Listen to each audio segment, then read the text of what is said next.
फलटण तालुक्यात अवकाळी संततधार पावसाने जोरदार सुरुवात केली आहे।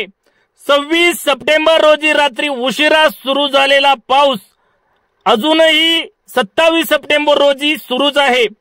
यामुळे शेतीमधील कामे पूर्णपणे ठप्प झाली आहेत। सध्या फलटण तालुक्यामध्ये बाजरी पिकाची काढणी सुरू असताना बाजरी उत्पादक शेतकऱ्यांचे प्रचंड प्रमाणामध्ये नुकसान झाले आहे। याबरोबरच हळवा कांदा, सोयाबीन, गवार, मका तसेच तरकारीची पिके या पिकांचेही प्रचंड प्रमाणामध्ये नुकसान झाले आहे। एकीकडे कांदा पिकाचे दर घसरले असताना अवकाळी पावसाने कांद्याचे आणखीनच नुकसान केले आहे। बाजरीचे पीक अंतिम टप्प्यामध्ये असताना अवकाळी पावसाने त्याचेही मोठ्या प्रमाणावरती नुकसान झाले आहे।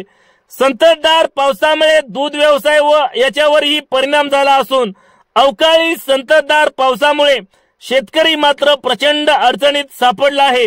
प्रशासनाने नुकसानग्रस्त शेतकऱ्यांचे पंचनामे करून त्यांना भरीव मदत देण्याची मागणी शेतकरी वर्गामधून जोर धरत आहेत।